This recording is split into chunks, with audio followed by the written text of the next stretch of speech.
ne serons pas absentes très longtemps. Alors à tout à l'heure. Au revoir, maman. Amy, dépêche-toi de faire le bonhomme de neige que tu nous as promis. On viendra l'admirer à notre retour. Je ferai de mon mieux.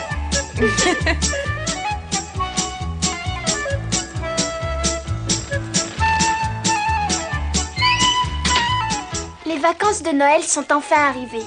Je ne dois plus aller à l'école et j'en suis très heureuse. Pourtant, je reconnais que je m'ennuie un peu. Je n'ai personne avec qui jouer. Joe a commencé à écrire une nouvelle histoire.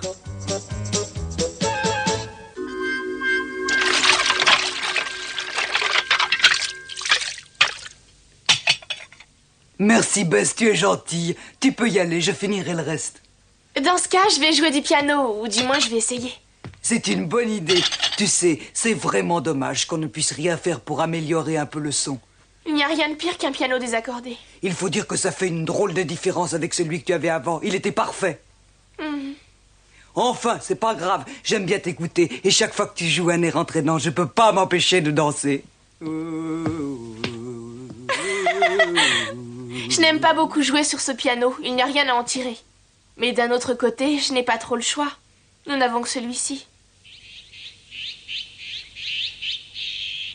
Ce n'est pas souvent que tu as envie d'aller faire une promenade. C'est le médecin qui me l'a fortement conseillé. Tu as fait venir le médecin? Quand et pourquoi? Qu'est-ce que tu as? Tu te sens pas bien? Si, je l'ai vu par hasard. Comme je ne l'avais pas vu depuis longtemps, je me suis arrêté et nous avons bavardé. Il m'a posé quelques questions sur ma santé. Il m'a dit de marcher au lieu de me déplacer en berline. Il m'a dit qu'à un certain âge, si on a trop d'embonpoint, c'est mauvais pour le cœur. Et je suis entièrement d'accord avec lui.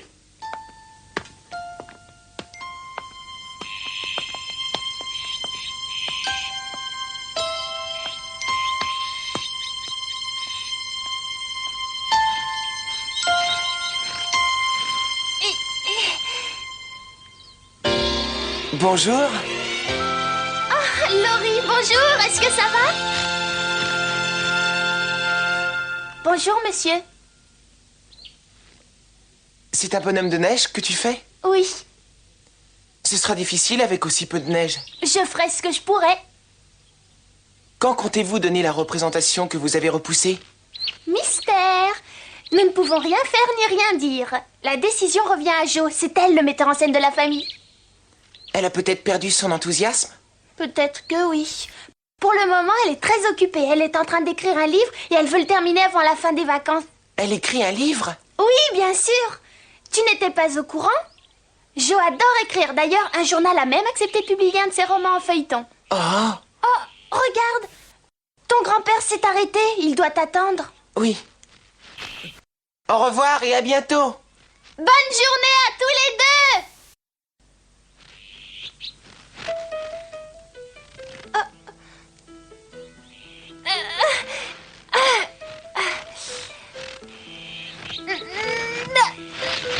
Oh, c'est froid!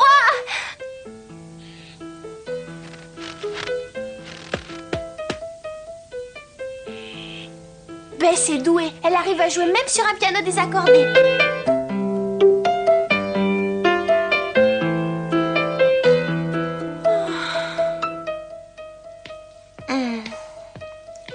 Ça y est, je crois que j'ai trouvé.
Tu l'as enfin terminé? Il est réussi, n'est-ce pas? Oui, il est superbe.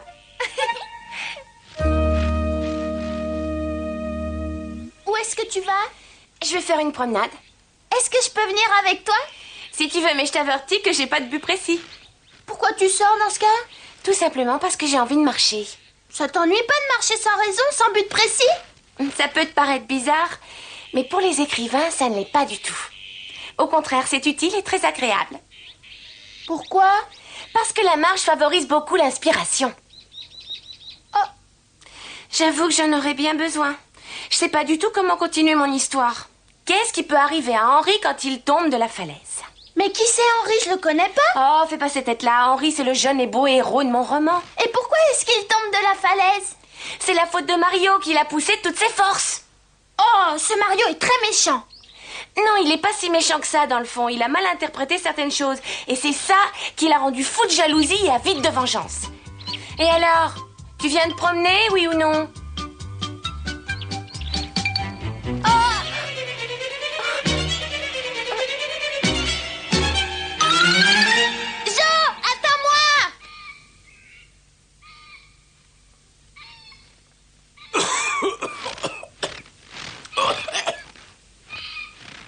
Tu tousses beaucoup, je trouve. Tu aurais pu attendre qu'il fasse moins froid pour faire cette promenade. Oui, tu as sans doute raison. Pourtant, tu sais, quand on arrive à un certain âge, on a constamment un tas de petites misères. Mais ce n'est pas pour autant qu'on est atteint d'une maladie grave. Heureusement.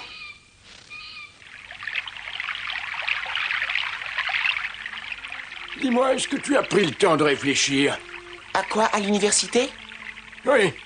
À mon avis, tu pourrais t'y inscrire dès la rentrée prochaine. J'ai parlé avec ton précepteur et d'après ce qu'il m'a dit, ton niveau est largement suffisant. C'est possible. Néanmoins, j'ai le regret de te dire que je n'en suis pas convaincu. Et puis, il y a autre chose. Pourquoi es-tu si pressé que j'aille à l'université? Tu veux bien m'expliquer, grand-père? En réalité, c'est très simple. Plus vite tu commenceras, plus vite tu finiras. En d'autres termes, tu aimerais que je puisse t'aider dans tes affaires le plus vite possible, c'est ça? C'est effectivement mon vœu le plus cher.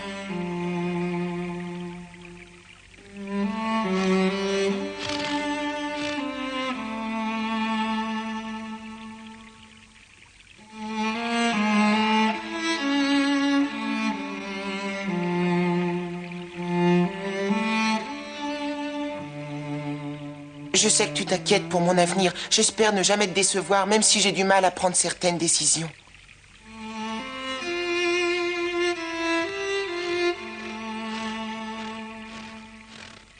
Je ne veux pas te forcer à faire ce qui ne te plaît pas. J'irai à l'université comme tu le désires. Mais est-ce qu'on peut attendre une année de plus? Finalement, ça ne change pas grand-chose pour toi, n'est-ce pas, grand-père? Une année, c'est pas trop te demander.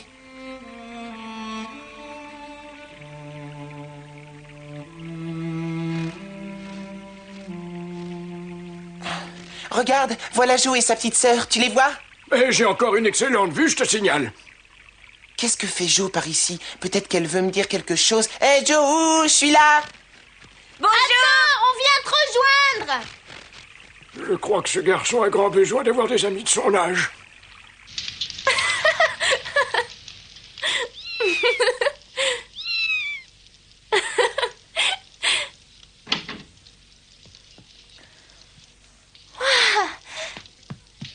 Allez, Bess, lève-toi, dépêche-toi. Viens avec Mais moi. où veux-tu qu'on aille? On va aller chez nos voisins, chez les Laurence. Et dis-moi, pourquoi est-ce qu'ils voudraient me voir? Nous sommes invités à prendre le thé. C'est bien, non? Il y aura Laurie, Jo et le vieux monsieur Laurence. Ce monsieur a l'air tellement bourru. Mais non, c'est une impression. Jo et moi, on était tranquillement en train de faire une petite promenade quand on l'a rencontré. Et c'est lui qui nous a gentiment invités. Il t'a invité? Oui, moi et Jo. Ça ne te semble pas étrange venant de sa part? Laurie était avec lui pendant la promenade. Ah, maintenant je comprends mieux. Le vieux monsieur Laurence a dit que ça lui ferait plaisir si maman acceptait son invitation. Mais Jo lui a expliqué qu'elle était sortie et qu'elle ne savait pas à quelle heure elle reviendrait. Alors il a demandé qu'on invite nos sœurs. En apprenant que tu étais seule à la maison, il m'a dit de venir te chercher. Remercie-le de son invitation, mais je ne peux pas l'accepter. Et pourquoi, dis-moi? Il y aura tout un tas de gâteaux et de bonnes choses à manger. Je sais, mais je ne peux pas y aller. Monsieur Laurence tient beaucoup à ce que nous soyons amis. Et il n'y a rien de plus normal puisqu'on est voisins. Amy, je suis vraiment désolée. Aller prendre le thé là-bas est au-dessus de mes forces. Ce monsieur me fait beaucoup trop peur. Y a pas de quoi, il est très sympathique, je t'assure. Je crois qu'il serait temps que tu essaies de vaincre ta timidité. Allez, viens! Je ne peux rien faire. Je suis comme ça depuis ma naissance, malheureusement. Bess ne vient pas, pourquoi? Elle a dit qu'elle regrette beaucoup, mais elle se sent pas bien. C'est vraiment dommage. De nous 4, Bess est celle qui tombe malade le plus facilement. Ah. Alors que la plus polissonne des 4, c'est C'est Amy. pas moi, t'exagères!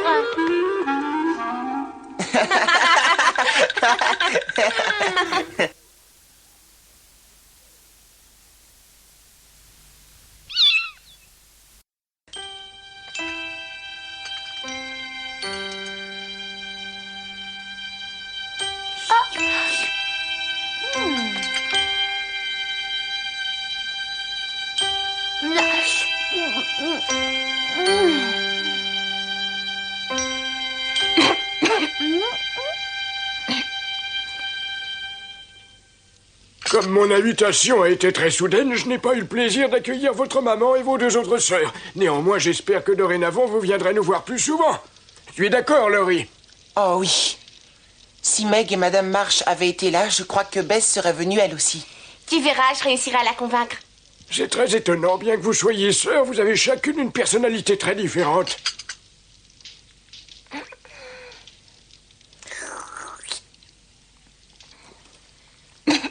Ça ne va pas? Oh non, tout va bien. Quand je parlerai à Bess de tous les gâteaux qu'on a mangés, je suis sûre que la prochaine fois, elle acceptera votre invitation sans hésiter. Eh bien, tant mieux. Amy. Hein? Mais qu'est-ce qu'il y a? Amy, tu ferais mieux de t'essuyer la bouche. Veuillez l'excuser, monsieur. J'étais très heureux de prendre le thé avec 2 jeunes filles aussi sympathiques. J'espère que vous continuerez à voir Laurie et à l'honorer de votre amitié. Oui, sans aucun doute. Parfait. Maintenant, veuillez m'excuser, j'ai à faire. Surtout, faites comme chez vous. Laurie, je te confie nos invités, occupe-toi bien d'elles. Oui.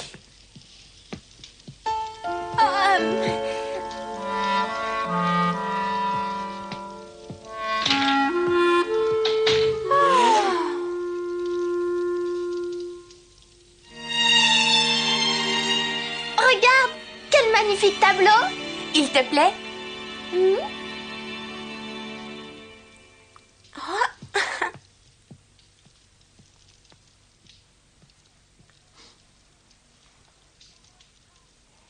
Quel piano extraordinaire!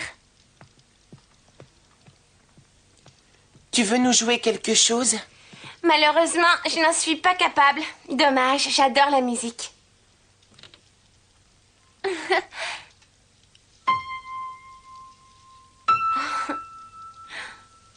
Il a un son magnifique. Tous les pianos devraient avoir le même. Amy, ça te dirait de nous jouer un petit morceau? Ça m'aurait fait plaisir, mais je sais pas. C'est Bess, la pianiste de la famille. Oui, je le sais. Elle joue souvent, n'est-ce pas? Le plus souvent possible, malheureusement, elle joue sur un piano désaccordé. Bess serait aux anges si elle pouvait jouer sur un piano comme celui-ci. Et toi, Laurie, ça t'arrive d'en jouer? Pour tout vous dire, c'est assez rare. C'est pas grave. L'essentiel, c'est que tu saches en jouer. S'il te plaît, joue pour nous. Je le dirai à Bess, elle sera enchantée. Ah oui. Allez, joue-nous quelque chose. Oui, s'il te vas-y, plaît. Laurie.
Laissez-moi. Je ne peux plus continuer.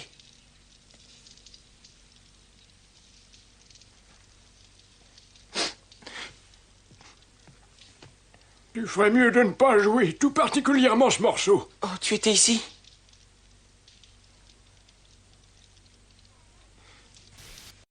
Ça alors, je m'y attendais pas. Tu sais que tu joues très bien. Allons, il faut pas exagérer. Je crois que je n'exagère pas, votre petit-fils est très doué. Absolument. Mesdemoiselle, arrêtez vite de le flatter. Il va vous croire et ça risque de lui monter à la tête. Je ne cherchais pas à le flatter, c'est la pure vérité. Oui, je dois le reconnaître. Et en ce moment, Laurie ne doit pas se consacrer au piano. Il a des choses plus importantes à faire. Comme s'inscrire à l'université, par exemple. Pas vrai, Laurie?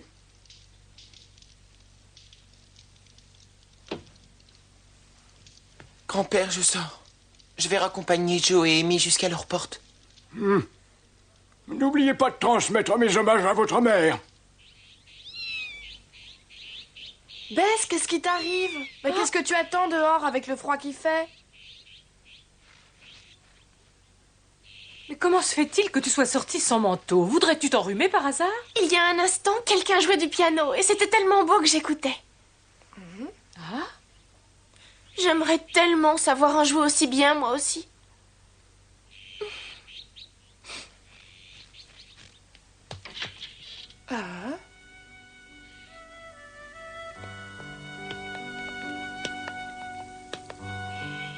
Ma mère était une pianiste au talent prodigieux. Voilà qui explique tout.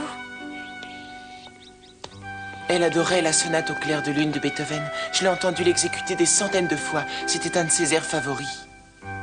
Voilà. Je comprends. Ma mère est morte il y a bientôt 2 ans. C'est pour ça que je suis venue habiter chez mon grand-père à Newcord. Est-ce que tu as perdu ton père aussi?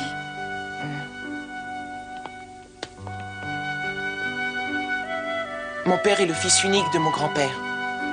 Ils se sont disputés et fâchés définitivement à cause de ma mère. Mon père en était fou amoureux. Comme mon grand-père ne voulait pas qu'il épouse une artiste, il a préféré s'enfuir de la maison et il n'y est jamais revenu. Et moi, en revenant dans la maison que mon père a abandonnée, j'ai renoncé pour toujours à mon grand rêve de devenir pianiste. Oh.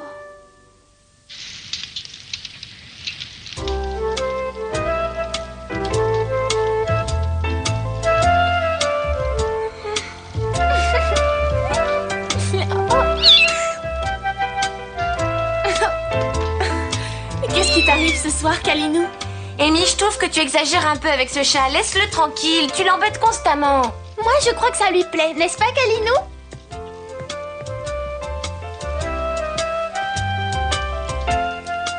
Dis-moi, Joe, le piano que tu as vu chez les Lawrence, il est beaucoup plus beau que le nôtre? Bah, c'est pas tout à fait comparable, qu'est-ce que t'en dis, Amy? Il n'a rien à voir avec la casserole sur laquelle tu joues. Il doit être parfaitement accordé. Oui, parfaitement, le son est exceptionnel. Pam, pam, pam, pam, pam, pam, pam, Si pam, vous saviez à pam, quel pam. point j'aimerais jouer au moins une fois sur un tel piano. Jo, ça ne t'ennuierait pas d'aller ouvrir? Non. Bonsoir, mademoiselle Jo. Maman, monsieur Laurence est venu nous rendre visite.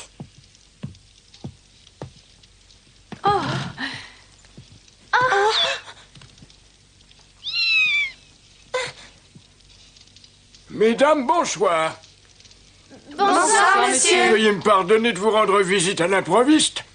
Oh, mais non, je vous en prie, entrez, veuillez vous asseoir. Je vous remercie de votre gentillesse, madame, mais je ne resterai qu'un court instant. Je ne veux pas déranger. Si je suis venu ainsi sans vous prévenir, c'est à la demande de mon petit-fils, Laurie. Est-ce que je pourrais savoir qui est Bess? Je vous présente Bess, monsieur. Ah, si c'est toi, la petite Bess. Mon petit-fils m'a demandé de te transmettre un message.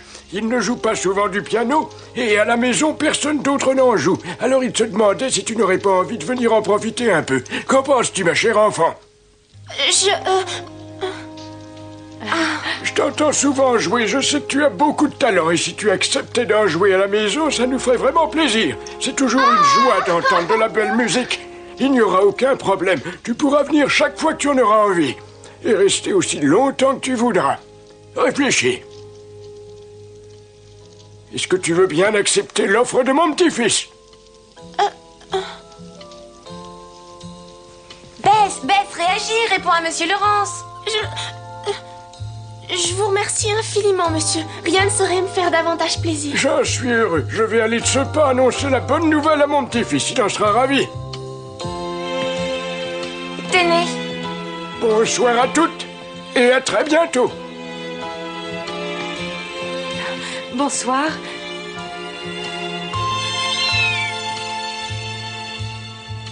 Est-ce que tu trouves pas ça merveilleux, Bess? Dites-moi, je suis pas en train de rêver. Bess n'arrivait pas à se remettre de sa surprise. Plus tard, nous avons découvert que l'idée était de Monsieur Laurence lui-même. Elle lui était venue quand Laurie lui avait parlé de Bess.